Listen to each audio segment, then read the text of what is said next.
Three quarters was 1980, 1978, and 1995 Mofiam, often ignored, quietly tucked away in drawers and jars. One year hides a doubled design, another struck with fading detail, and one minted in such perfection it defies the ordinary. 3 decades apart, yet linked by errors, beauty, and chance. If you own one, you may hold history itself. Let's start the video.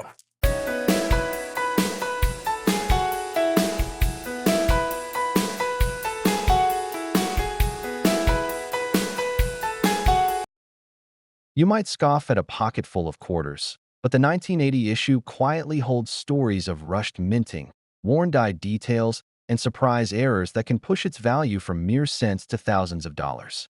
For collectors who've spent decades perfecting their eye, spotting one of these elusive pieces can feel like winning a treasure hunt.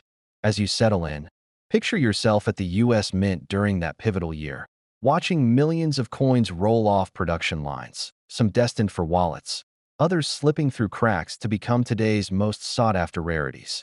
Back in 1980, the U.S. Mint was operating at full tilt. Silver coins had been gone for 15 years, replaced by copper-nickel-clad planchets that bore George Washington's portrait unchanged since 1932. Yet despite the design's familiarity, production demands created pressure points the Mint had never seen before. Each day, presses in Denver and Philadelphia struck millions of quarters. Engineers raced to swap out worn dies, but with quotas looming, some dies stayed in service far longer than ideal. The result?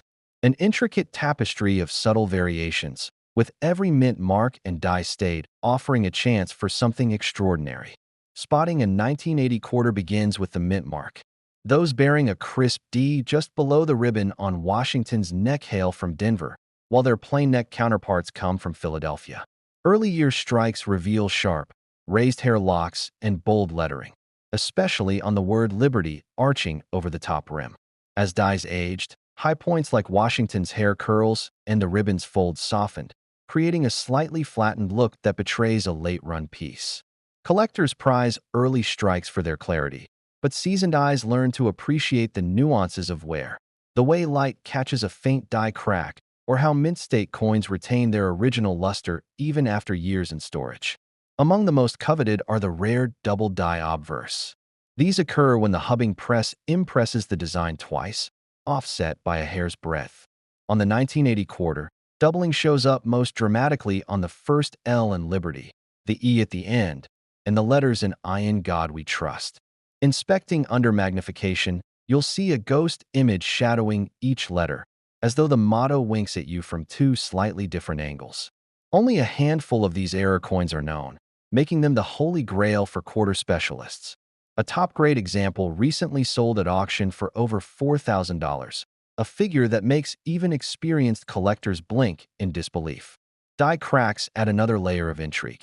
Fine hairline fractures, invisible to the casual holder, meander near Washington's cheek or thread along the rim. Yet bold, branching cracks that bisect the edge command the highest attention. One spectacular specimen, with a crack so pronounced it looks like lightning across the field, brought over $120 at a regional show in Mint State. Its owner had snagged it unwittingly in a mixed lot, only to realize later that this imperfection turned an everyday quarter into a prized relic. Current market values reflect both condition and rarity. Circulated examples, worn to a gentle gray with little detail, still trade around face value, perhaps $1 or $2 among dealers.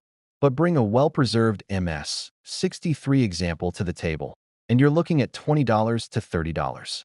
Push into MS 65 territory, and values leap into the $75 to $100 range. The very finest, graded MS 68 and above, can command upwards of $500 to $600, especially when natural toning adds a ribbon of pastel blues or golden hues. For the double die obverse, prices vary widely by grade, but even a lower-end certified MS 60 can fetch $800 to $1,200, climbing steeply for cleaner, more vibrant pieces. Beyond numbers, stories swirl around how these coins slipped into circulation. One tale involves a technician at the Denver Mint who spotted a developing die crack, but was waved off by supervisors intent on meeting output targets. The next batch of coins emerged with dramatic fractures, and though most were pulled, a handful escaped into distribution boxes. Another account credits a late shift inspector who recognized early signs of die doubling, unusual enough that he flagged the first 100 coins before management halted production. Those saved aside became the source of today's famed DDO specimens. Value hinges not just on errors, but on grade and eye appeal. A circulated quarter with soft edges and a muted surface offers little beyond historical curiosity. However, a coin with sharp strike, full original luster, and pleasing toning can punch well above its grade. Collectors often seek coins with gem frost, a subtle, satiny finish that catches light differently from typical business strike surfaces. When grading, services note whether luster veins flow across Washington's profile or if contact marks mar the field. A single nick in the hair above the ear can drop a coin's grade, and its value, by a notch or two. Interestingly, proof and special mint sets from 1980 sometimes harbor their own surprises. While standard circulation strikes dominate the collector discourse, proof quarters, struck on polished planchets with mirror-like fields, occasionally show unexpected die glue or minute surface patterns. Collectors who chase these nuances delight in assembling typesets that contrast circulation strikes with proof and mint set issues, revealing the full breadth of that year's production quirks. For those handling coins by the handful, a loop becomes an extension of the eye. Checking for strong devices, the raised elements of Washington's portrait and hair, reveals whether the die still held crisp lines. The field, the flat area surrounding the portrait, should be free of distracting marks. Even in low grades, a buff spot or planchet flaw can flag a coin worth a closer look. Over decades, collectors have trained themselves to flip, tilt, and hold each quarter under varied light angles, coaxing out hidden details that reveal a coin's true pedigree. Condition grading also factors in strike quality. Early 1980 dies, fresh from hubbing, produced deeper relief and more pronounced hair strands. Late-run coins, by contrast, often look soft, with hair strands blending into the background. A skilled collector can date a coin to within months based on how crisp those strands appear. This detective work adds an extra thrill, knowing that a subtle difference in die life can pivot a coin's value from average to exceptional. Price guides give ranges, but auction records tell the real story. In early 2025, a pristine MS 67 1980 P sold for nearly $200 in a live sale, surpassing price guide estimates. Meanwhile, the highest certified MS 69 1980 D brought in $650, evidence that bidders still chase the last few points of perfection. One Frankfurt collector even paid over $5,000 for a premium DDO specimen in MS 66, illustrating that international demand continues to push prices upward. For collectors in their 40s and 50s, many of whom remember dredging up coins from old pockets, the 1980 quarter represents both nostalgia and the thrill of discovery. It's a piece that links childhood allowances with today's high-stakes world of specialty collecting. Whether you inherited a stash of rolls from a grandparent or recently found a handful in a Coinstar machine, each quarter deserves scrutiny. Let your eyes linger on the hair curls, sweep them across the motto, and listen for the light jingle that signals a solid, undamaged edge. Every collector knows that true rarity lies in the unexpected twist, a double die, a branching die crack, a flawless mint-state surface, or a natural patina that transforms metal into art. And with the 1980 quarter, those twists are scattered throughout circulation, proof sets, and mint offerings. So when you hold up that unassuming piece of change, remember that it carries echoes of minting imperfection and marketplace exuberance. It's more than spare change. It's a tangible fragment of U.S. mint history, quietly waiting for an expert eye to unleash its hidden value. Just as the 1980 quarter reminded us that everyday change can conceal minting tales worth thousands, the 1978 issue offers its own cast of characters, subtle die varieties, shifting production nuances, and a handful of hidden gems waiting in pocket change. Slide your loop onto this earlier release, and you'll find that what looks like a mass-produced circulation piece can, with the right eye, reveal a storied past and real numismatic heft. Back in '78, The Philadelphia and Denver mints were humming along under post-bicentennial enthusiasm. The bicentennial quarters of 75 to 76 had whetted America's appetite for commemorative silver, but by 1978 the focus had shifted back to regular circulation.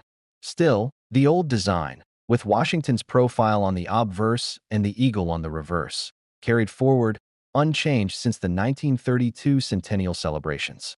What did change, however, were the dye preparation methods and planchet sourcing, both of which set the stage for the rarities and neat oddballs we chase today. One of the first things to note is the distribution numbers. Philadelphia churned out over 575 million quarters in 1978, while Denver added another 319 million to the mix. These figures suggest commonality, yet the die states and subtle planchet variations can transform a handful of these coins from face value fodder into must-have collection pieces. It's especially true when you consider that in the 70s, quality control wasn't quite as automated as it is now. Human inspectors still played a key role, and every so often, an imperfection slipped through. Key identifiers begin with the mint mark. The D nestles just under Washington's ribbon for Denver strikes, while Philadelphia pieces remain unmarked. But dig deeper, and you'll spot the famous 1978 double die reverse, DDR, variety. This error shows a faint secondary outline on the leaves of the olive branch and the ribbons binding the olive and oak sprigs. Under magnification, the secondary leaf tips appear as ghostly echoes around the primary design. It's a niche variety. Only a few thousand examples are estimated to exist, but they can command over $200 in mid-grade MS, 65 condition, and climb steeply from there.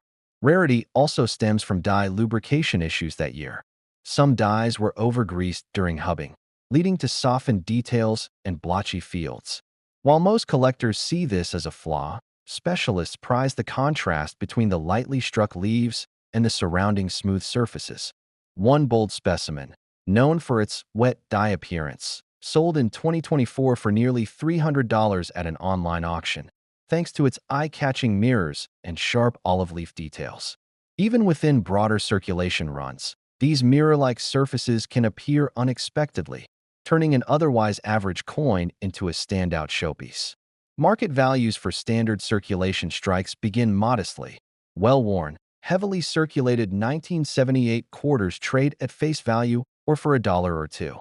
But as soon as you encounter an uncirculated example, say an MS-62 with full mint luster, the price jumps to $10 to $15.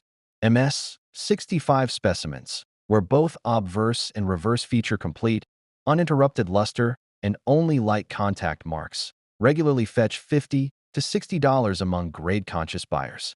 And at MS-67 and above, pristine mirrors, sharp hair strands, and flawless fields can propel an individual quarter to the $200 to $300 range.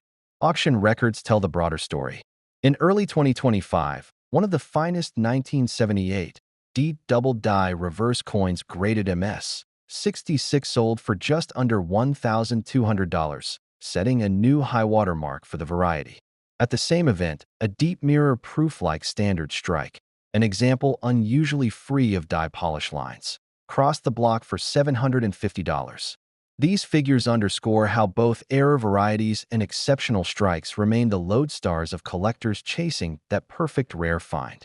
Beyond errors and grades, the 1978 quarter hides intriguing anecdotes. One club publication recounts how a New York postal worker discovered a cache of blonde planchets that lacked the usual copper-nickel plating, leaving a pale, almost silvery appearance. Only a handful were found before the error was traced back to a supplier mix-up, but the ones unearthed now sell for upwards of $1,500 per piece.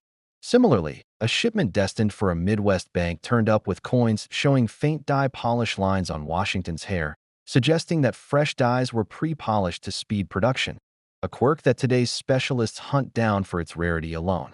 Condition nuances deepen the plot. While circulated examples show flat devices and smooth rims, uncirculated coins reveal the delicate interplay of light on each hair strand and the fine lines in Washington's cheek. Collectors often refer to cartwheel luster, the way the rim seems to flicker from one side to the other when the coin is tilted. In true gem specimens, that cartwheel effect is so pronounced it's hard to believe the coin ever left the mint bags. At MS 68, where every hair detail remains razor sharp, a 1978 D can sell for $400 or more, provided there are no distracting marks on the fields. An unexpected player in the 1978 story is the special mint set release. Those sets, made on specially prepared planchets, often yield coins with deeper mirrors and fewer contact marks than typical circulation strikes. While few collectors chase mint set quarters as aggressively as standard errors, discerning hobbyists prize them for their technical purity and mirror finish. One set coin, graded PR, 70 DCM, deep cameo, realized over $800 at a recent collector fair, a surprising testament to how even proof coins without celebrated designs can capture serious attention. Interesting facts pepper the era. The composition of the clad layers in 78 was fine-tuned to reduce production costs. Yet some planchets ended up with slightly thicker copper cores. Those heavy core quarters exhibit a noticeably different weight, 5.68 grams instead of the standard 5.67, which sounds negligible, but balance scales detect the shift. Collectors have identified fewer than a dozen such examples, and rumors suggest that one private sale traded a heavy core 1978 P for $2,000 in 2023 after it appeared in a well-publicized grading case. Stories of finders abound. A Seattle schoolteacher once purchased a box of quarters from a local bank and discovered a double-die reverse after noticing an unusual glint on the reverse leaves. That coin later turned up in a 2022 auction, selling for $950 and cementing the teacher's place in regional numismatic lore. Another collector in Ohio acquired a long-forgotten pocket change lot, finding 6 mid-MS 64 uncirculated 1978 D pieces. After grading and selling half the batch, he reinvested in slab quarters and expanded his collection tenfold, proving that even a few strong strikes can fund further treasure hunts. When you handle these coins, pay attention to how the fields interact with your light source. A well-struck example will show clear contrasts, fully formed hair strands, crisp denticles along the rim, and a satiny finish on Washington's profile. Even minor bag marks, tiny scratches from coins tumbling together, tell a story of mass production, and the absence of such marks highlights a specimen's rarity. Condition and eye appeal work hand in hand. A single, well-placed contact mark can drop a coin's grade by a point, and that point might mean several $100s. Whether you're sifting through pocket change, opening old mint set envelopes, or chasing auction listings, the 1978 quarter rewards patience and attention to subtlety. From the nuanced double-die reverse to the rare heavy core anomalies, each coin invites you to become part of its story, spotting what most overlook and revealing hidden value just beyond the naked eye. As we turn the page to our final coin, keep your focus sharp. The 1995 quarter may seem modern, but it too harbors its own unexpected treasures. Now, shifting from the shimmering mirrors of 1978's finest examples, our gaze settles on a coin cut from the same Washington profile, but from an era not yet cloaked in nostalgia, the 1995 quarter. At first glance, it might slip past a casual collector's eye, modern, common, unassuming, but dig deeper, and you'll uncover a handful of surprises tucked into its copper nickel layers. Production in 1995 felt routine. Philadelphia and Denver struck more than 500 million quarters each, while the San Francisco Mint produced proof examples for collectors. Even with those high numbers, slight changes in die preparation and planchet handling that year created subtle varieties. Unlike bicentennial years or early 80s die wear, errors in 95 often stem from the rush of mint set packaging and proof production, leaving behind repunched mint marks, die clashes, and cameo contrasts worth chasing. Look first for the mint mark's secret life. On circulation strikes, the P or D sits under the ribbon, tiny but telling. On proofs, the S is crisp, yet certain specimens show a faint shadow of a P or D beneath the S, where the mint mark was repunched. These RPM, repunched mint mark, errors emerge because a hubbing technician misaligned the initial punch, then corrected it without removing the original imprint entirely. A well-documented 1995 S RPM 1/2 S specimen displays a ghostly S beneath another S, adding depth to the mint mark and commanding several $100s in certified -55 Australian dollars and higher grades. Even more elusive are die clashes, where the obverse and reverse dies strike each other without a planchet between them. On a few 1995 D quarters, you can find faint remnants of the eagle's talons or branches ghosting into Washington's cheek. These clash lines rarely interfere with date or lettering, making them easy to miss unless you're hunting with a loupe. When discovered, bold clashes can elevate a mere pocket find to a specialty piece. Auction records show MS 63 examples topping $150 when clash lines are distinct. Beyond mint mark oddities and clashes, planchet errors slip in. Some 1995 P-proof quarters exhibit die cavity lamination flaws, tiny flake-like separations in the copper core visible under oblique light. A handful of these proofs, graded PR 69 cm, deep cameo, turned up in collector sets sold online for $400 to $600, purely for the lamination flakes that catch the eye like minute silver shards. Market values for standard strikes reflect the coin's modern abundance, but also the premium for high grades. A circulated 1995 quarter often trades at face value, with well-worn examples occasionally fetching $1.50 from street corner dealers. Uncirculated MS 63 pieces climb to $5 or $6, buoyed by crisp devices and mint luster. At MS 65 and above, values steadily increase. MS 66 can reach $20, while MS 67, with nearly perfect surfaces, might fetch $50 to $75. Those figures shift dramatically for proof editions. PR 69 specimens crossing $100, and the rare PR 70 FS full steps, commanding $200 to $300. While proof quarters get most of the spotlight, special mint set issues deserve attention. These coins, struck on polished planchets but intended for mint set packaging, often show deep cameo contrast without the blemishes common to business strikes. A 1995 PMS 70 FS full steps, in a special mint set sold for $275 in late 2024, thanks to its razor-sharp 7 steps on the reverse eagle and flawless mirror fields. Stories behind these pieces add color. One collector shares how he bought a junk box of mixed 90s clad coins at a local show for $5. Among them lay a 1995 D quarter with an obverse die crack stretching from Washington's cheek to the rim. That crack, apparent only under magnification, turned his pocket change into a $120 gem when graded MS 64. Another tale comes from an East Coast numismatic forum. A member discovered a 1995 P-proof quarter with a tiny die chip at the base of Washington's neck. That chip, barely visible without 10-power magnification, created a small raised bump on the design. After grading PR 67, the chip error specimen sold for $350 to a specialist collector who valued its uniqueness over the flawless mirror finish he sacrificed. Eye appeal guides many decisions. In business strikes, slight brownish toning can transform a utilitarian quarter into a coveted piece, especially when the toning forms concentric rainbow hues. A 1995 D-graded MS 66 with gentle rose blue gold color transitions recently brought $90, despite being a modern circulation strike.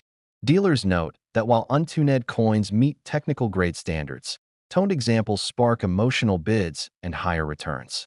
Condition remains king. Any contact mark on Washington's cheek or hair can knock off a point, with each point representing a 2 to 3-fold price swing in upper MS grades. On proof examples, even a microscopic hairline scratch in the field, or a lapse in the cameo contrast, can reduce a PR 70 candidate to PR 68, shaving hundreds from its potential value. Niche varieties further enrich the search. A small population of 1995 D coins display rotated dies, where the reverse sits slightly askew relative to the obverse. Most rotate no more than 5 degrees, but even that subtle tilt draws the eye when you spin the coin under light.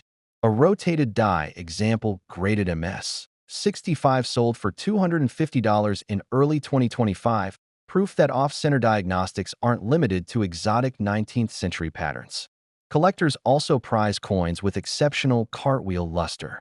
Tilt a high-grade 1995 P Business Strike, and you'll see the rim flicker from brilliant white to faint gray, a telltale sign of original mint frost.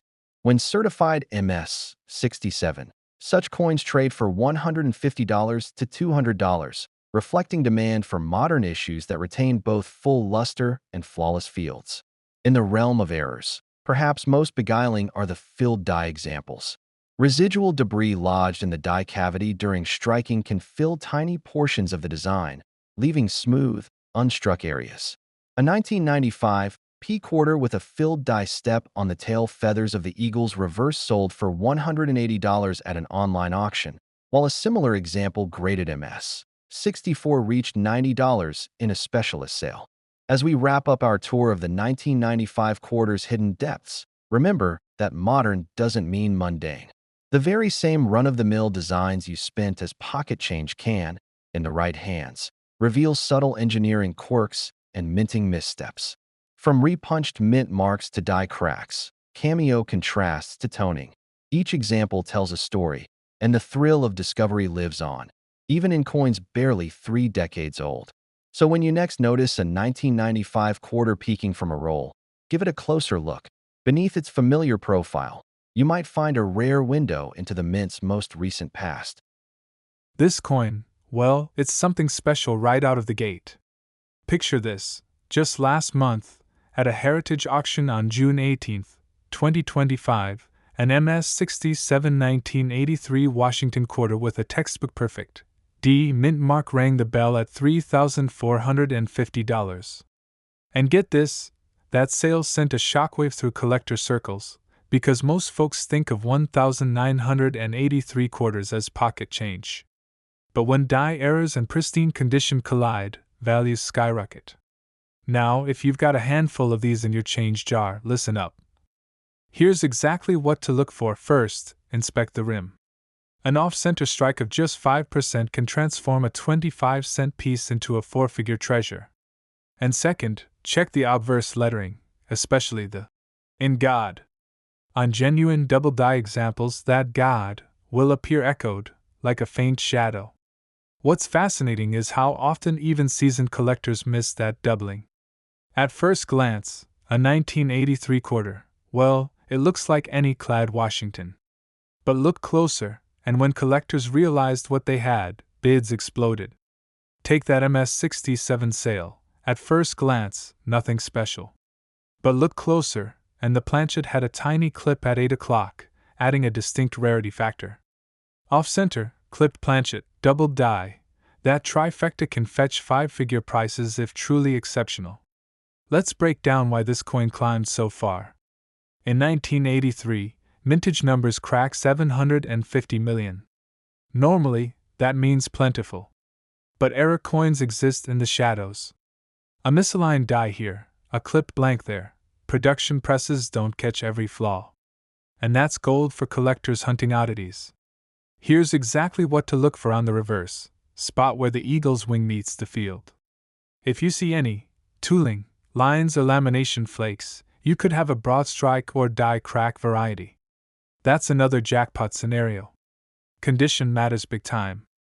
In well-worn grades, you might see these trading for face value, or maybe 50 cents if you're lucky. In extremely fine, values climb to $2 or $3. But once you hit uncirculated MS60, expect $5 to $10 in normal examples. And in the MS65 range, typical coins go for $20 to $30. But those error pieces or exceptional full strike examples, well, they can leap into the hundreds, even thousands. Here's a red flag warning. If you see a 1983 quarter advertised as full steps, without clear photos of Washington's eagle reverse steps, walk away. Counterfeit or overly polished pieces often hide the missing step definition. Authentication tip: this detail alone separates real near MS67 examples from fakes. Most people miss this detail, but full, crisp step definition under magnification is non-negotiable. Now, collector discovery stories. They really drive home the excitement.